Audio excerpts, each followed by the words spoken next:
Hi guys, I'm Woodcraft Hamster, and I thought I'd do the second part of my prepping defence video. I know this is pretty much the one that most people wanted to see. Don't know what it is about YouTube and the internet, but people for some reason really like to see weapons, so here they are. And really the purpose of this video was really just to show you some of the items that I've got that I consider to be potential for if I was ever in a situation where law and order had broken down and I had to, for whatever reason, defend myself. Again, like my previous video, I don't actually believe that I'll ever be put in that situation, and none of the items I've got here behind me have been purchased for that purpose. But because I have a number of sort of hobbies and activities that I've done throughout the years, I'm quite fortunate that I do have a number of items that I can show you on this video. So to start off with, and you saw this in the last video, let's start off with knives. Now obviously my channel is predominantly a bushcraft channel, and I don't think there are many bushcrafters out there that don't have a form of knife. Now I didn't bother bringing any of my Moras up, or my other sort of more bushcraft style knives, because I don't personally believe they are the best knives for use in a defence situation. Don't get me wrong, they're very, very sharp, and they would do a lot of damage if you use them in that manner.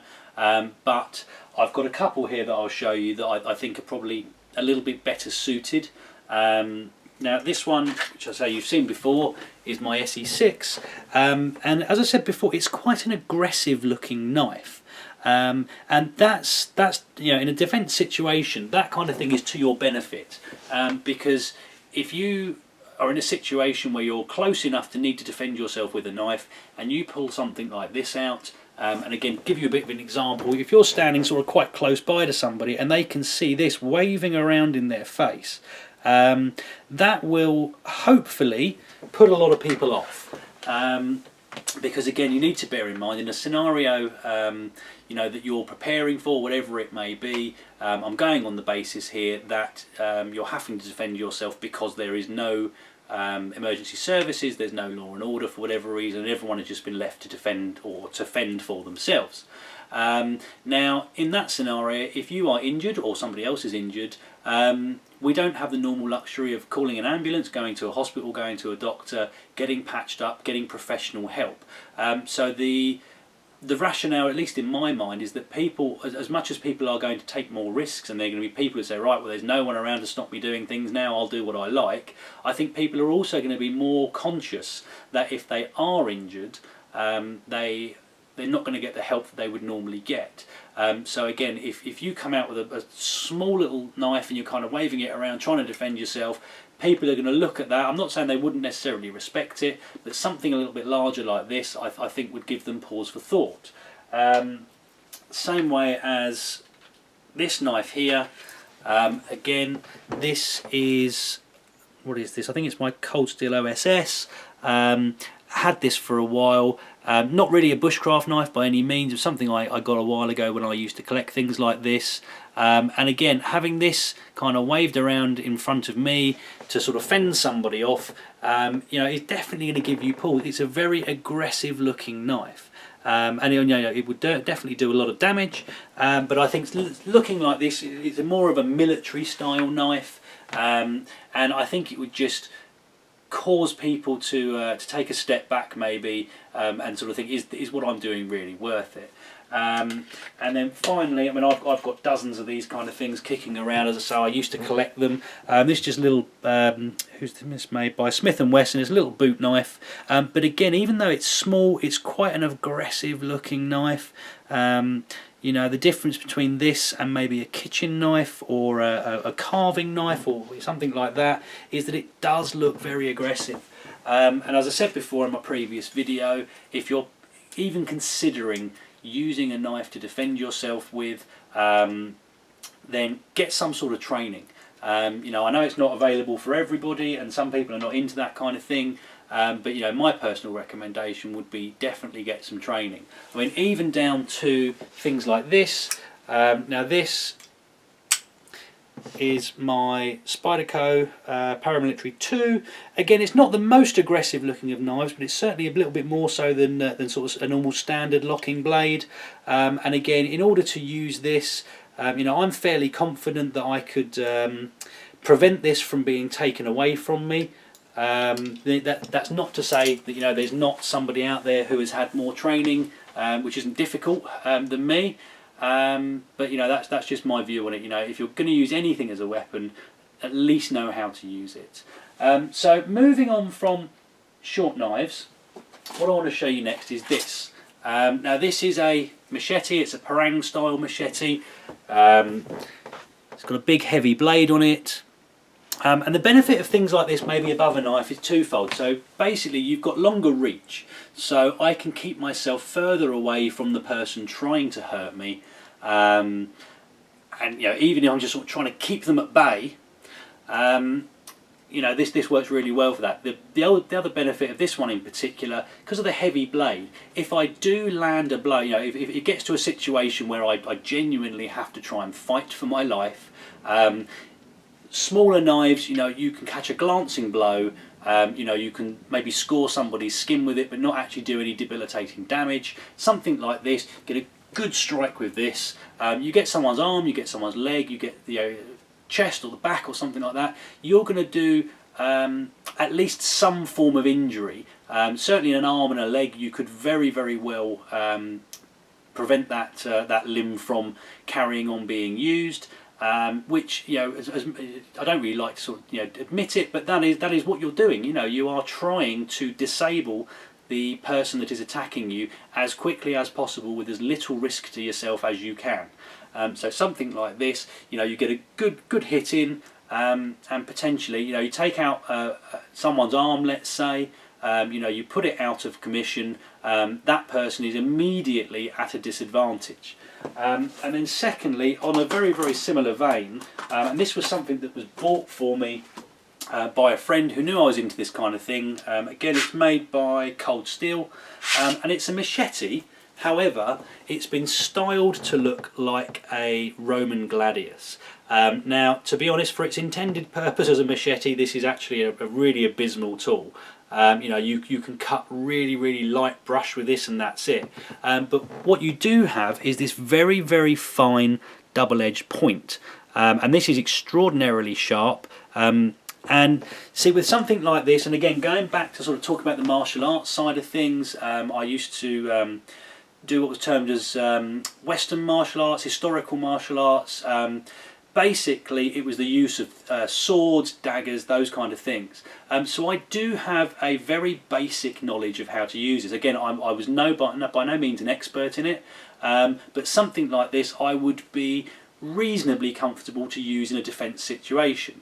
And again, going back to the training side, you know, I don't care how much training anyone has, unless you've had to put these skills and that training into proper use. You never know how you're going to react and how you're going to get on in that kind of scenario. You know, I know people who would, you know, say that they've completely forgotten everything they've learned because they've been in a really stressful situation. Everything's just gone straight out of their head. There are others who have had really, really minimal training, but again, under the same stressful, pressurised situation, it's all sort of come flooding back into the front of their mind, and they've remembered it all instantly. So really, it's you know, unless you can put that theory to the test without being in that kind of scenario, no one really knows how they're going to react. So those are sort of like the bladed side of things, and lastly, most of you will be familiar with this. It's a Gransfors small forest axe. It's in my opinion, a fairly good size. You know, it's a tool that we all use, and if we needed to, you know, it could be very, very easily put into use as a weapon. It has a very, very sharp blade on there. And again, like the machetes, if you were to land a hit with this, you're going to do some serious damage. Again, the problem with things like this as a weapon, as well as most sort of front heavy or top heavy things, is that there is a risk that as you swing, if you miss what you're aiming at, the weight of this head is going to continue the arc round, and you're either going to be thrown off balance or potentially you're going to injure yourself with it. It's when I see things like these you know, morning stars and flails and nunchucks and things, you know, unless you've got such a high level of training with that and you really know what you're doing, they're really just there for looks and to try and, you know, scare people off and not have a confrontation in the first place. So again, if you have something like this and you're fairly accustomed to using an axe, then it may be something you can consider using. It might be that you maybe you say you get a piece of old scrap wood or something, and you rig something up so you can actually practice kind of using it, maybe one or two-handed as a weapon, as opposed to just sort of picking it up and trying to have a go. But again, it's just something to think about. So that kind of covers off really most of the sort of the hand weapons, if you like. I deliberately haven't looked at percussion weapons, you know, things like baseball bats and large sticks and clubs and things, because at the end of the day, I think they're self-explanatory. You know, whether it's something that's purpose-made or whether it's something that you've just picked up off the ground, you know, it is a lump of something and you're going to hit people with that. That's basically all it is. So really that just leaves us with sort of the ranged weapons. Now, first and foremost, here I have a bow. It's a recurve. I am relatively comfortable in its use. I haven't strung it for the purpose of this video. I didn't really feel the need to, but again, you've got quite a long arrow. This is about 26, 28 inches, I think, off the top of my head. And what you can see here, hopefully the camera will focus on that, it's got a field target head on it. That will do quite a bit of damage to anything it hits, especially a person or, you know, a flesh target.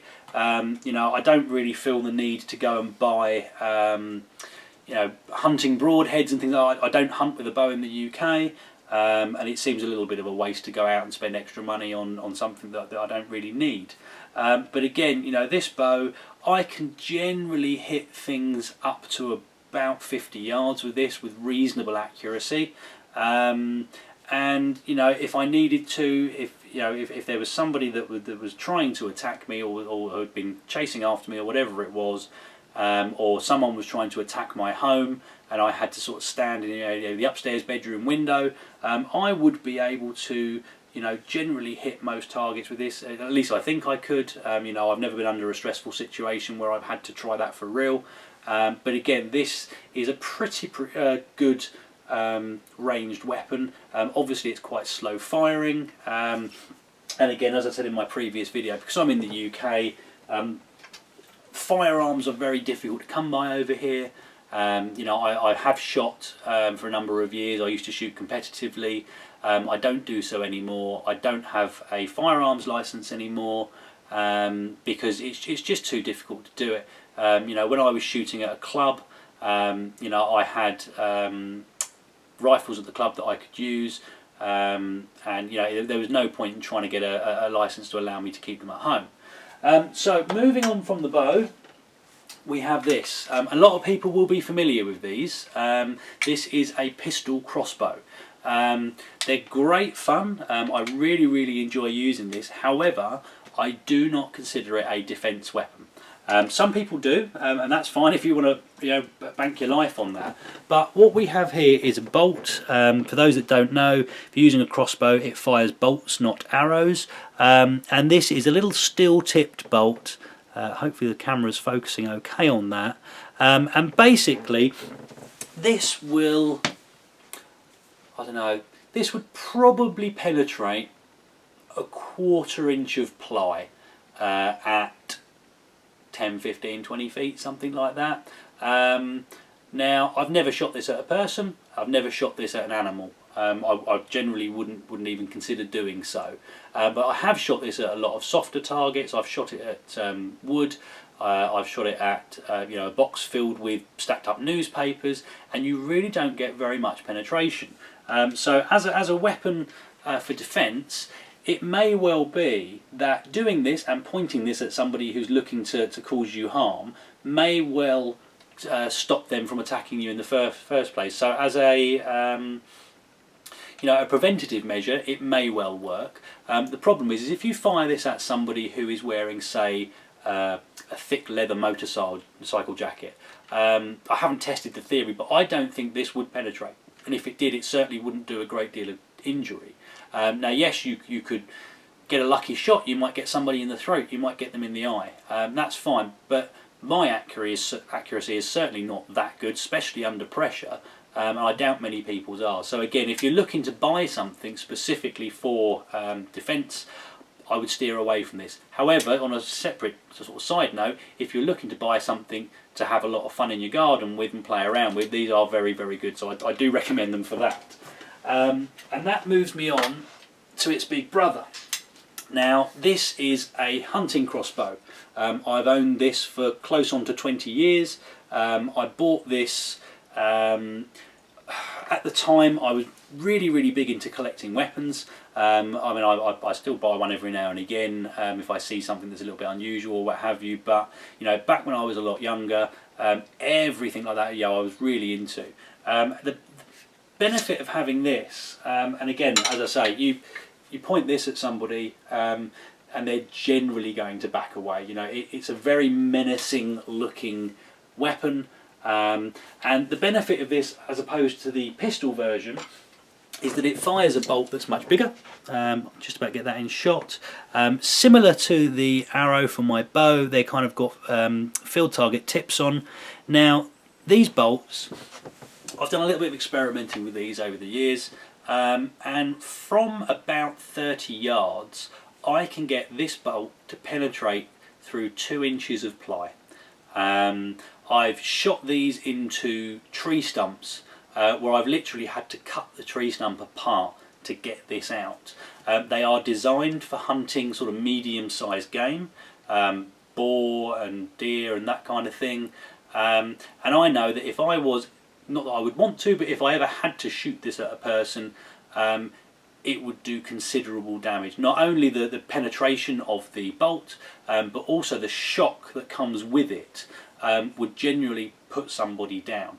Now again, like the bow, it's a very slow firing weapon, but again, if someone was breaking in or someone was trying to get into my house and they were sort of beating at my front door, having thought about it for the purpose of this video, I would very likely have to load this. I could be sitting there kind of at the other end of my hallway, and certainly the first person that got through that door would be getting the good news with this. I would then probably look to pick up something else from that point onwards. So really, guys, those are the items that I would consider for use in a very lawless scenario, which is not really what I'm prepping for. I just thought it might be of interest, obviously, to have this stuff, seeing as I had it lying around. And there was one last thing, and that was this. You may have caught sight of this earlier. This is, for those of you that don't know, this is an air rifle, and it's not something I would consider for use in a defence situation. And the reason why is that, again, like the pistol crossbow, this is not a particularly powerful weapon. I mean, you could injure someone with it, don't get me wrong, but again, if someone was wearing a good thick jacket, the likelihood of a pellet from this actually penetrating is very minimal, and it's used for hunting small game. It's rabbits and pigeons and squirrels and that kind of thing, and it does a very good job. But if you were to shoot someone in this on a bare arm, let's say, it would more than likely penetrate the skin.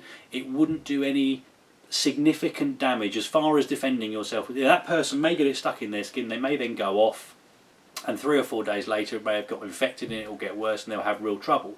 But if you were fired up and you were attacking somebody else for whatever reason and they shot you with one of these, I very much doubt you would notice it, or at least not notice it significantly enough for it to stop you from attacking them. And that's why I wouldn't consider using this for those purposes. However, again, a bit like some of the other items, if I were to do this, in that scenario, it may be enough to put somebody off. And as I say, firearms are not massively accessible in the UK. So a lot of people don't have much of a knowledge of firearms. Shooting sports over here, like the shooting club I used to belong to, it's not so much an elitist thing, it's more that there's just very few people have any interest in it in the UK. Unless you live in the farming community, or unless it's something you're particularly into, most people wouldn't know the difference between an air rifle and a normal rifle, a BB gun or a blank firing gun, and a real gun. But again, with something like that, again, where I used to collect a lot of weapons when I was a lot younger, I used to have a lot of blank firing pistols. And one of those, if you were to cock a pistol and fire it, people generally would have no idea that it wasn't a real firearm. However, if you're using that to defend yourself or to try and prevent a confrontation, that will only go so far as someone calling your bluff. And you can point that blank firing pistol at somebody and you can pull the trigger as many times as you like and it will make a really loud bang, but nothing's going to happen to that person. And as soon as they realise that, that's it. It's all pretty much game over for you, apart from maybe throwing it at them as a lump of metal. But anyway, guys, I've rambled on for long enough. These are just the items that I have through various hobbies and activities that I have in my home. And they're the sort of things that if push came to shove and I was in a situation where I had to start looking for things I could use as a weapon, these are the things that I would probably go for. If you're thinking about getting anything similar, as I say, if you're going to buy yourself a crossbow, if you're going to buy yourself a bow, if you're going to buy yourself a couple of machetes, certainly the former, get some training with it, get some professional training, or at least take a lot of time to practice somewhere where you're allowed to practice to get at least accurate with them. Again, things like knives and even sort of club type weapons, there are plenty of places where you can get training on in type of martial arts or self-defense classes, things like that. Anyway, guys, I hope it was useful. I think I've rambled on a bit longer than I thought I was going to, but I hope it was useful. Hit like and subscribe if you'd like to see more, and I hope you'll all join me next time. Thanks, guys.